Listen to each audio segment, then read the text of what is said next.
All right, Kyle Tucker, we'll start you off.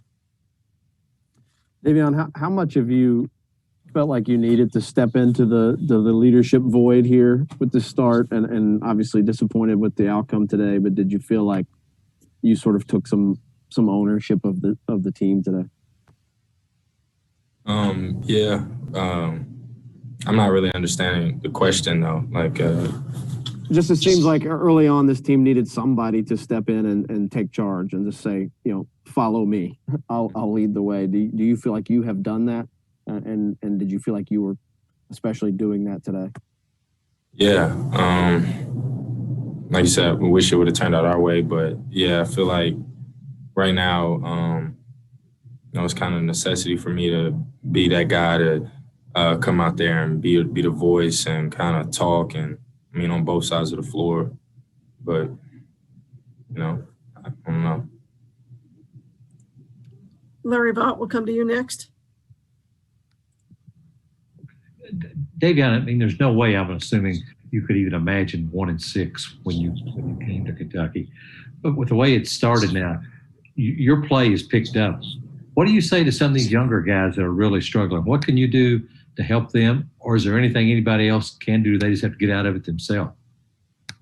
Yeah, I realize this is not about me. This is a lot bigger than me.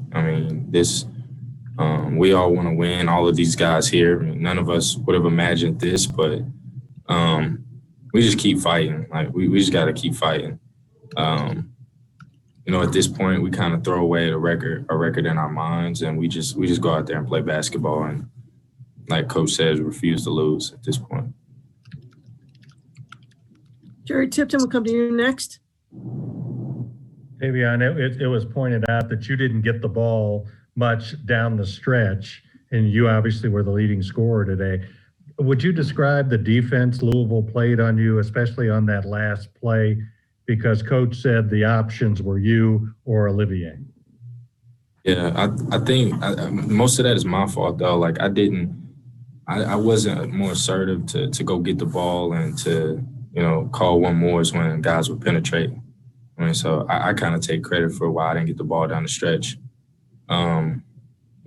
Coach, he drew up plays, he drew up things, and most times it was there. Our scheme kind of getting down late was to kind of pound it in the post and make options out of that, be able to kick it out and move it. But I feel like just going in and continue throughout the season, I got to be more vocal and make sure I can get the ball in my hands during if I'm the guy that's feeling it that night to have it.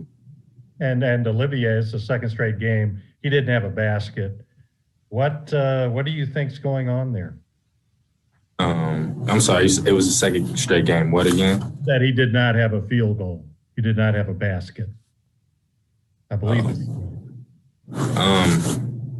he's working really hard. Olivier is really trying.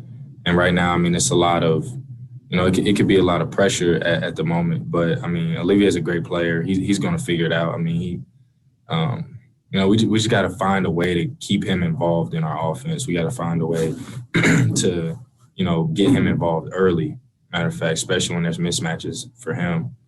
But like I said, we'll watch the film, and we'll figure that out going forward. All right, John Hill, we'll come to you. Davion, how big was it for just the development of this team to have guys like Jacob and Lance step up the way they have today and even last game too, in terms of what you guys can be if you do figure this out? Yeah, it's super huge. I'm super proud of Jacob. A guy who's, not always certain, hey, am I going to come in and get huge minutes this game? Coach Cal always tells him to stay ready. It didn't surprise me at all because Jacob had the best practice on the team this week. The past 2 days, Jacob wasn't sane. He didn't even like the same person, honestly. And Lance, he's always been a bulldog, a warrior. He's probably one of our toughest players, honestly. So that doesn't surprise me either. We really need every single person on this team. And, I know you guys didn't bring him up, but, even Terrence Clark, he's battling. He's hurting right now. His body is really in pain, and he's still going out there, trying his hardest. So, at the end of the day, we're fighting. We're still going to keep our head down and keep running and let the outcome be what it is.